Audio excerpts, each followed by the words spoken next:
คำว่าไปเหยียบหมามาเหยียบเขียด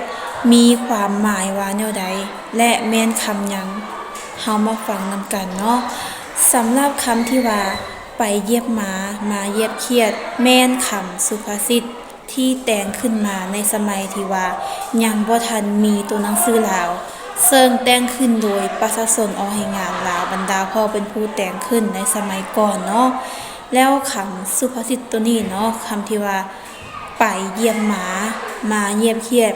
มีความหมายถึงความดุมั่นขยันเพียรในการออกแรงงานการทำมาหากินการสร้างสรรค์เศรษฐกิจครอบครัวต่างๆคำว่าไปเหยียบหมาหมายความว่าการที่เฮาออกไปเฮ็ดเวียกตั้งแต่เช้าออกไปตั้งแต่ตอนที่ยังมืดหั่นนะดังนั้นเนาะในณตอนนั้นหั่นนะตัวหมาหั่นมันยังนอนหลับอยู่ซึ่ง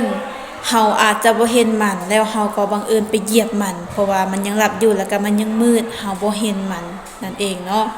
บัดนี้คำที่ว่าหมาเหยียบเขียดเนาะหมายความว่าการที่เฮาออกไปเฮ็ดเวียกจนค่ำจนมืดเฮาจึงกลับมาเฮือนแล้วในณตอนนั้นเนาะกบเขียดหั่นนะมันกำลังออกมาสอกหากินหั่นนะแล้วในเมื่อมันมืดหั่นนะเฮามาค่ำหั่นนะเฮาไปเวียกมาจนค่ำหั่นนะแล้วเฮ็ดให้เฮาไปเหยียบมันจึงมีคำว่าหมาเหยียบเขียดนั่นเองเนาะสำหรับ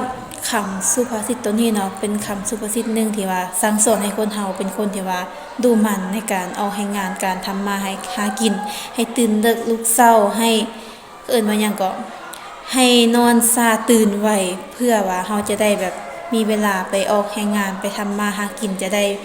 มีอยู่มีกินแล้วก็เฮ็ดให้ครอบครัวของเฮาแบบสุขสบายต่างๆเนาะเชื่อว่าคำสุภาษิตนี้ก็เป็น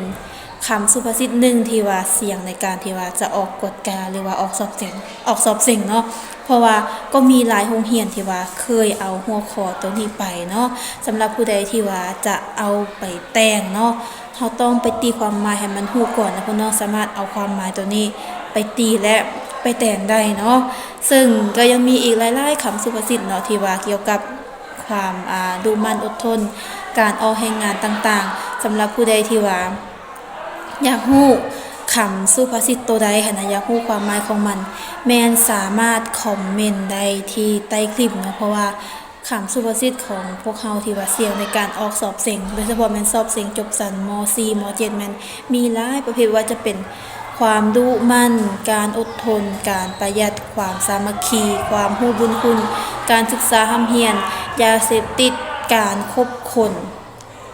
หรืออื่นๆอีกนะมีอีกหลายๆอย่างซึ่งแบบเฮาสามารถเรียนรู้ได้เนาะการที่ว่าเฮาเรียนรู้แต่ละอย่างไปมันจะเฮ็ดให้เฮาแต่งได้ง่ายโดยเฉพาะแม่นการแต่งอธิบายพิสูจน์เฮาสามารถเอาแบบ แบบเอาคำสุภาษิตใดหนึ่งมาพิสูจน์มาเป็นหัวข้อในการพิสูจน์อันหนึ่งได้คือกันนะแต่ว่าเฮาจะต้องเว้าแบบน้อยๆหั่นนะหรือว่าถ้าเฮาได้แต่งบทใดบทหนึ่งไปแล้วหั่นนะมันจะง่ายในการที่ว่าเฮาจะแต่งบทต่อไปเนาะและก็ขอฝากเด้อสำหรับน้องนักเรียนผู้ใดที่ว่าอยากรู้ความหมายเกี่ยวกับคำสุภาษิตตัวใดในหัวข้อใดแม่นสามารถคอมเมนต์ได้ที่ใต้คลิป